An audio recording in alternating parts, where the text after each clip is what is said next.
microphone, so I'm going to talk really loud. I knew there was something I would forget. Thank you all so much for being here this afternoon. I'm delighted that you are spending a little bit of this beautiful Sunday inside here listening to music by, about, and with some of my very favorite women musicians that I know. I should give a caveat.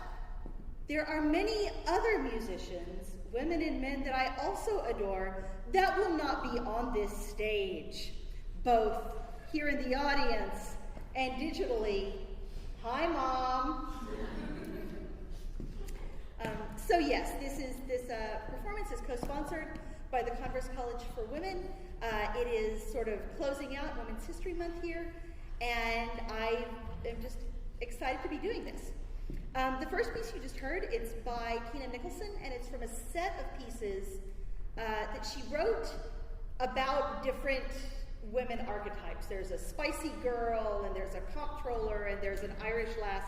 And this one is circus women and other women who like sharp knives. And it is, yes, snaps to the oboe players in the audience. It is a not very veiled reference to people that play the oboe and the bassoon. We make these things, and I've got in my office different blades that allow me to split and plane and chop and gouge and whittle. And if you ever need a sharp knife, you can probably come to my office and I can probably hook you up. So, the next piece is one of two pieces on the program that I wrote back during my sabbatical in spring of 2020, possibly the weirdest sabbatical anybody has ever taken. And it plays with music by, I don't want to say, well, probably the oldest person on this program, the medieval mystic Hildegard von Bingen. Hildegard, like I say, she was a medieval mystic, a nun. She wrote all kinds of books about medicine and botany and science. She wrote her own language. She conversed with all of the important people of the day in Western Europe, and she had visions. Well, she said they were visions. They may have been migraines. We're not sure. But she had visions, and she wrote down all of the words to the visions, and these visions came with soundtracks. So she wrote down the music that she heard as well. And all of her words were her own, all of her music were her own. And so with the next two pieces, what I've done is I've taken two of her chants and adapted them by adding percussion and oboe and rhythm and some English.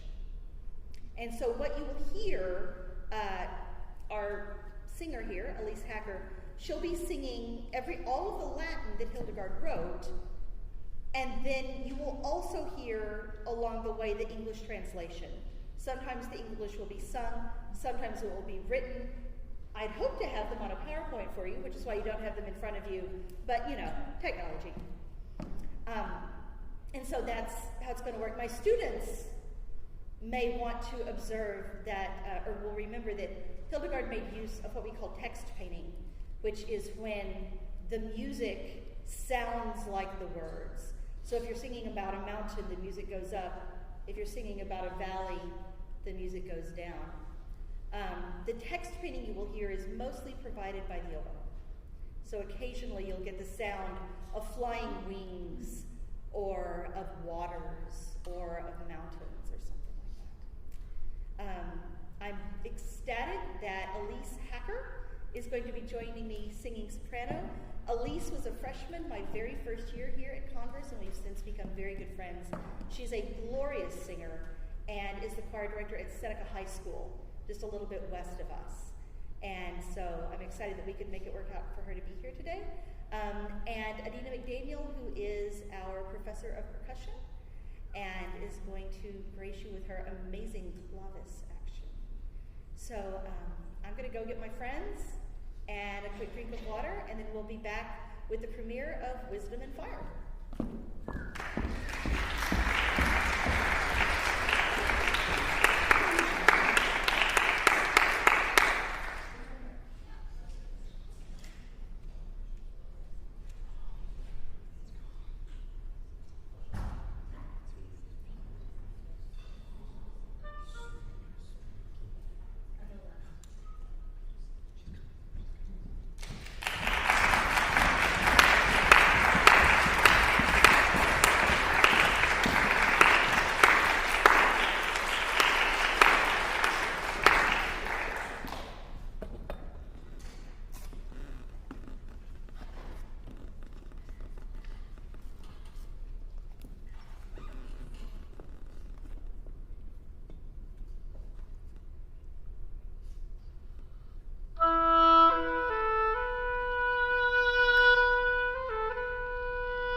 everywhere.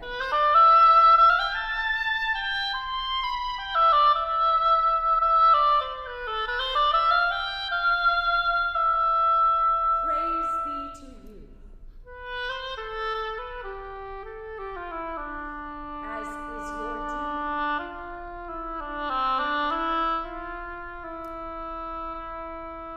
O wisdom.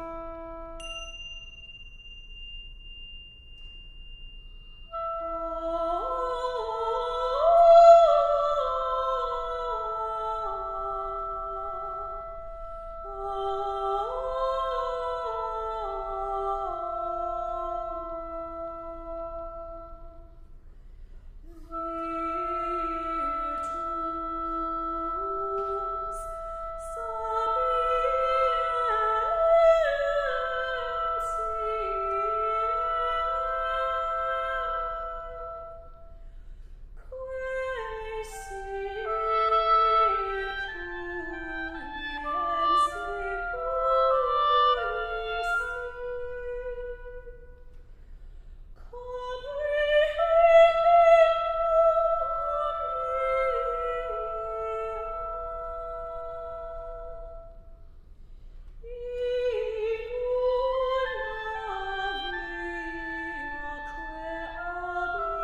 giving life to every form.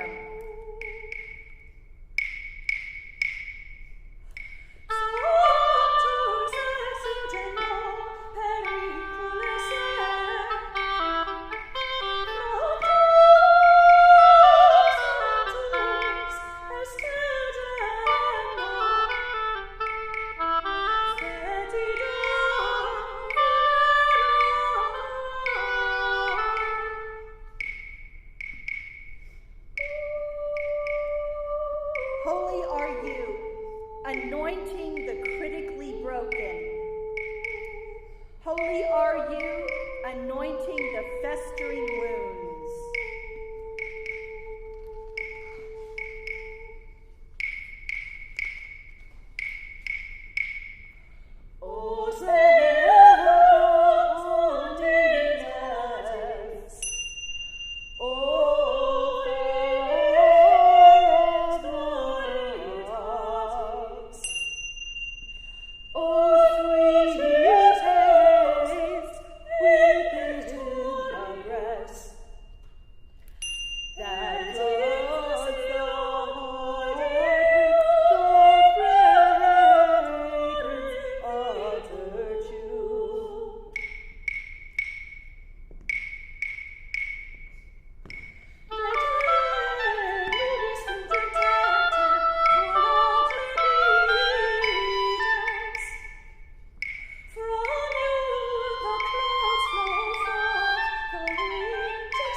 Are the teacher of the truly learned,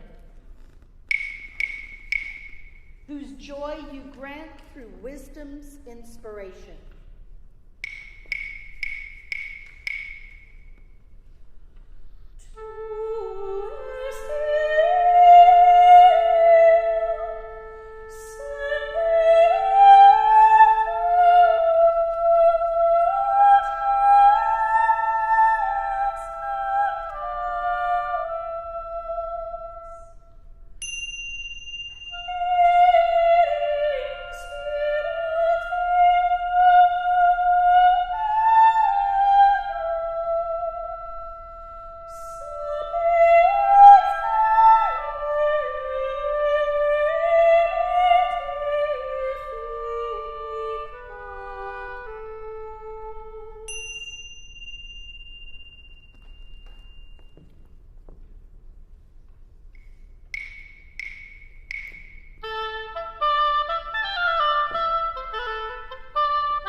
So for these next two pieces, I'm delighted that my friend Anne Graff is here to play the piano. Neither of these women that we're going to be playing here are able to be here today, but we're going to play them anyway. The first piece, Romance by Kira Saini. Kira was a Converse student. She just graduated in spring of 2020. And the story here is that my oboe student at the time loved the Schumann romances so much that she didn't really want to play anything else. And so somehow we had to come up with an entire recital out of a 12-minute piece. And so I said, well, you've got friends that write music. Why don't you see if one of them can write you a romance? And so she did, and the result was Kira's Romance here, which is this lovely piece. And then, you know, again, spring 2020, 2 weeks before the recital, we all had to go home. So it sat there, unpremiered. I played it a couple of months ago when we dedicated Jeff Barker's portrait up the hill. And I thought it would be appropriate to play it again today because some of the women musicians that I hold near and dear are all of my students, current and past and future. The next piece that we're going to do is by the English composer Madeline Dring. Now, you might notice on your program, Madeline Dring was born in 1923.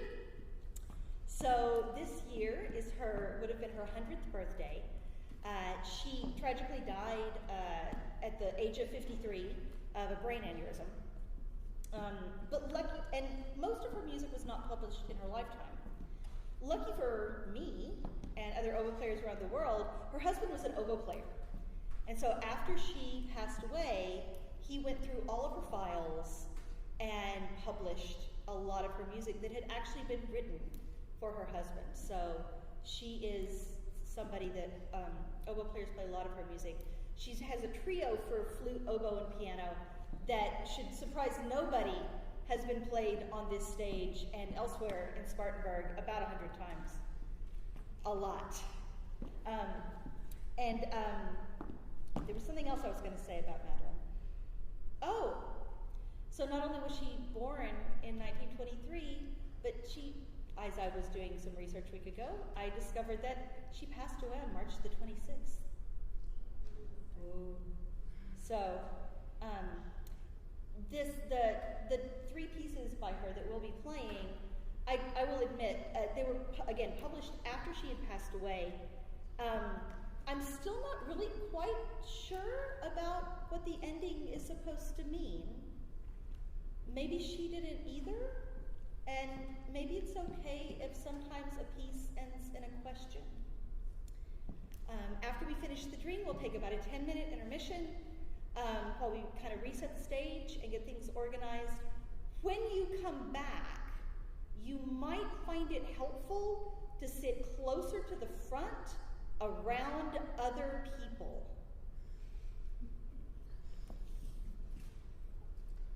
So we'll give you Kira Saini's Romance and then Madeline Dring's three-piece suite.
of this pop music at the classical music recital. And who some of those women are up there, and why in the world is Lizzo on the background of the stage? Well, you know, things got a little weird in 2020, and there were some things that seemed like a good idea at the time, and we're still trying to figure out if they were or not. This is one of those things, okay? I play classical music all day long, but I also have my collection of pop artists that get me through the day, right? And so I found myself wanting to be involved in their music more than just listening to it and singing really loudly and badly in the car. And so I thought, well, what if they wrote a piece for oboe? That would be so cool. And then I decided there was no way I would ever get them to write a piece for oboe, and that I would have to do it myself. So Girl Crush is 4 short pieces that are all written. Each one of them is in the style of one of my favorite female pop artists. Some of them you may have heard of, some of them you may have not. But it's really hard to do pop music with a single monophonic instrument. There's always a backtrack, right? So this is why you needed to sit closer to the front and in groups of people. You're going to help me work our way through the music that I've written in honor of and response to and in the style of these 4 women. So, the first one that we're going to that we're going to recreate sort of the music of is Maggie Rogers. I am curious, who here besides me has heard of Maggie Rogers? Okay, good, there's someone, yay! Well, and Chris. So, Maggie Rogers, she comes from sort of the Appalachian side of Maryland, and I think it's Maryland? Virginia, Maryland. And always kind of did folk music. And then went off to NYU to work on pop music stuff. And found herself in a position where she was just kind of having writer's block. She took, I think it was a travel study trip actually, to Paris, and got really into like the electro dance scene there, and decided, well, what would it be like if I can combine some of this cool dance music? The audience is dancing at me. Dance music with my kind of folky melodies. And so she did that, and she'd actually also taken a trip to Alaska along the way, and they were in a master class up at NYU with Pharrell Williams, who you may have heard of, Will Ferrell. Are those 2 different people? Yes. Okay, Pharrell Williams. Things you don't realize you need to write down until you walk onto the stage. The guy that wrote Happy. And so they were in this master class, and they played this piece of hers, this song, Alaska, and he started crying, and when it was over, he said, I have nothing to say to you. This is perfect the way it is. It's like what we all want to have happen in master classes, right, at that moment? So I heard this story on NPR, went home, and listened to everything of hers that I could find, and just fell in love and listened to it pretty much constantly, much to the consternation of the dog when I was walking her sometimes. So we're going to do our first girl is Maggie, and so that you don't feel so alone as you help me do this, I've asked some of my students to come down and help me help you. So come on down, guys. Yay!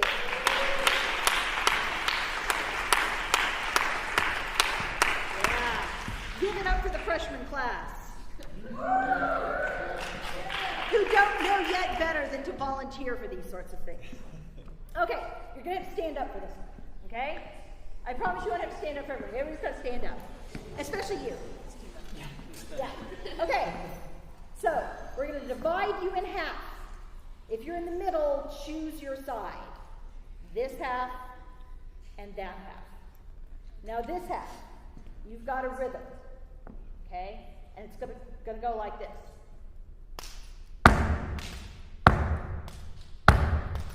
Can you do that?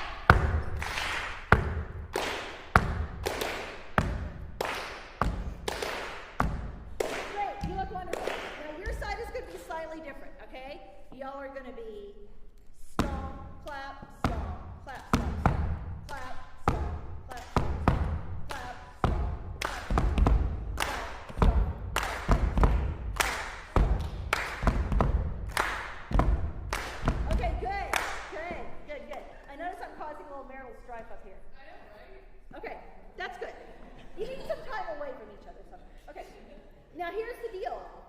You don't all come in at the beginning, and you don't all go all the way through. So I will lead you through it, and they're going to help you. Okay? In true Maggie fashion, if you find yourself led to add in anything, because she has all these things going on underneath the surface, it's like, you'll listen to what she's doing, and you're like, oh my God, there was a waterfall there. I didn't notice that the first 47 times I listened to this song. Like, if you want to throw in something else, you be my guest. Just try to do it another. Okay? So, here we go. This side first.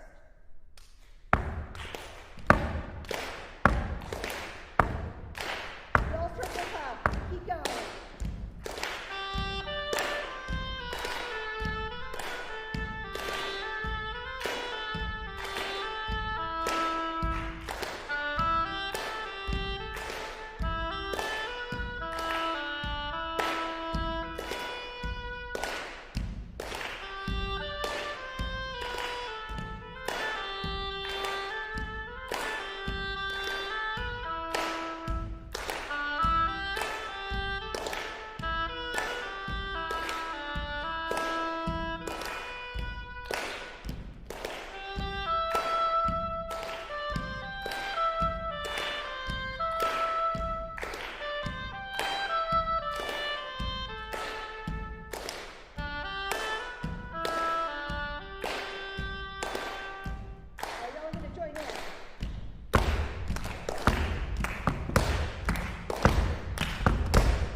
Y'all are good.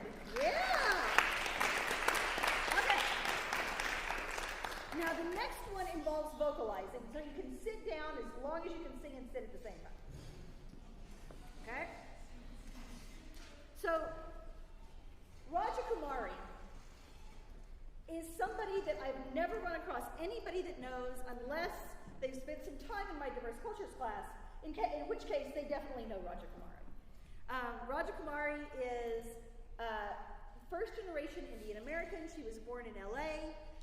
Family was from India, and she grew up as a competitive classical Indian dancer. So like this kind of stuff, right?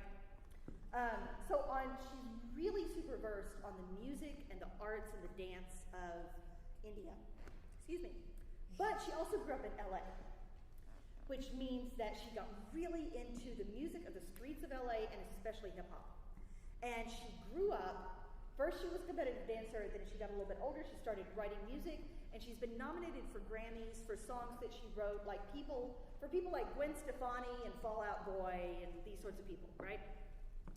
And then she found herself writing songs that only she could sing, right? That combined aspects of classical Indian music and dance and aspects of hip hop.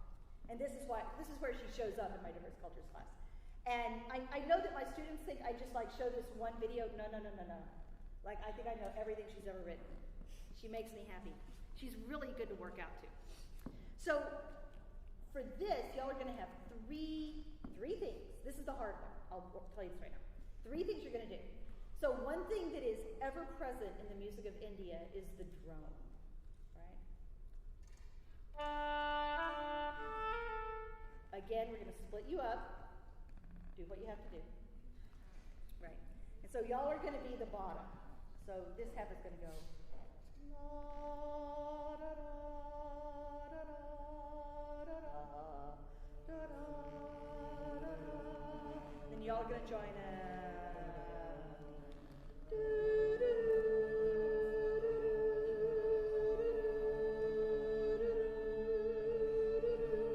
Okay, so that's task number 1. Task number 2 is that when you learn the drums in India, before you can play it on the drums, you have to learn how to speak it. And because drums in India have all these different sounds, you speak all of these different syllables, and there's a whole drum language called Konakal. And this makes her way into Rajakumari's music. And so one of the patterns that she uses a lot is da digga digga da da da da, da digga digga da da da da, da digga digga da da da da. So it's da digga digga da da da da, da digga digga da da da da. So we're going to do this also in half. So it's going to be da digga digga da da da da, da digga digga da da da da, da digga digga da da da da, da digga digga da da da da, da digga digga da da da da, da digga digga da da da da. Okay, good. You'll get all these instructions again in the middle of the piece. And then the last thing we're going to do is a Hindi mantra that translated means, may all beings everywhere be happy and free. And the words are, Loka samasta sukhino bhavantu. Loka samasta sukhino bhavantu. Loka samasta sukhino bhavantu. Loka samasta sukhino bhavantu. Okay, so we'll do all of those when we get there. You ready? Like I said, this is the hard one. Okay. So here we go. So we're going to go.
Da digga digga da da da da, da digga digga da da da da, da digga digga da da da da, da digga da da da da da, da digga digga da da da da, da digga digga da da da da, da digga digga da da da da, da digga digga da da da da, da digga digga da da da da.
Loka samasta sukhino bhavantu.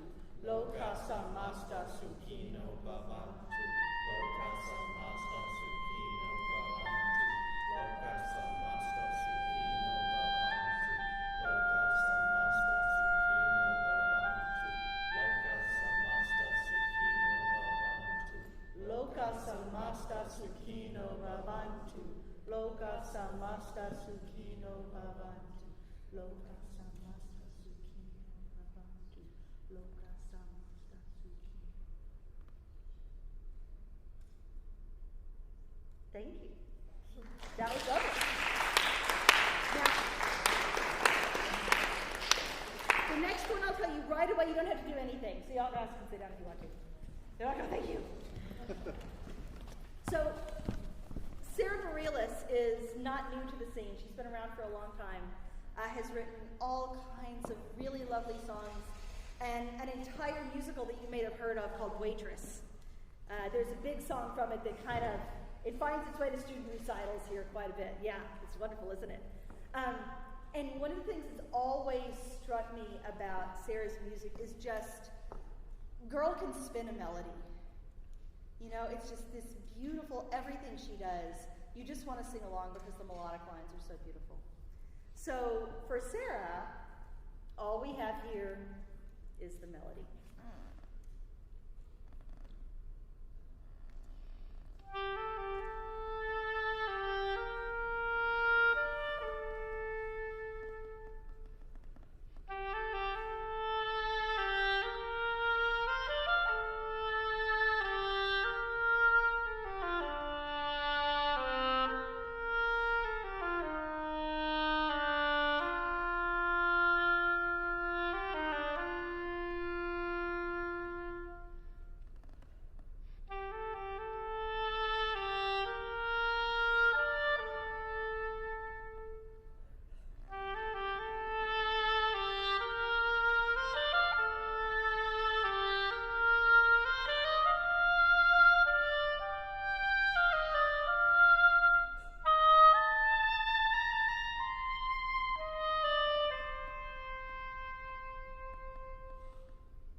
much. We've got one more, and then we'll be done. So you can't do one of these without Lizzo, right? Right? Yeah. I don't remember why YouTube thought I needed to listen to Lizzo in like 2018 or 2019, but it did. And I found it, and I was like, oh my God, who is this person? And I felt like it was a secret that nobody else knew. And then she got to be famous, and now everybody knows. It's really cool. So for Lizzo, I have to also say she's a fellow Texan, so it's okay. For Lizzo, it's really simple. There's a couple of super simple rhythms. You can dance if you want to. Helpers, if you want to come on down. If anybody else, I mean, like literally you're going stomp, clap. If anybody else wants to come down and join them just for the sheer fun of stomping on this stage, feel free to join us. At any point in time, you can run down and make it a dance party. Oh, here comes Kelsey. I knew somebody would do this. Let's go. Yeah, okay. So for this, the second thing you're going to do, when it gets fast, you just go left, right, clap, clap. You might want to stand up, please. Clap, clap, clap. You're dancing, right? And if you want to do a little turn in the middle, you have fun. Okay, stop. The first thing you got to do, though, is a slow jam.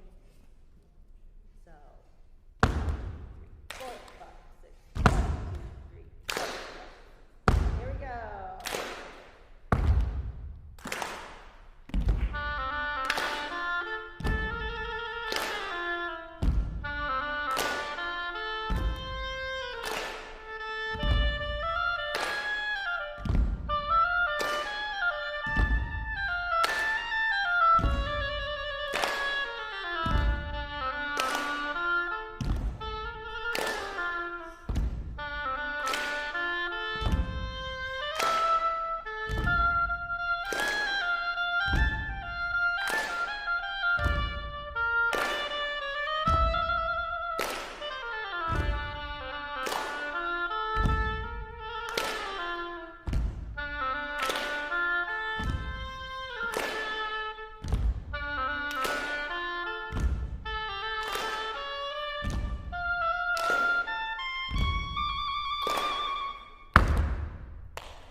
Go to the Spotify playlist. Thank you so much.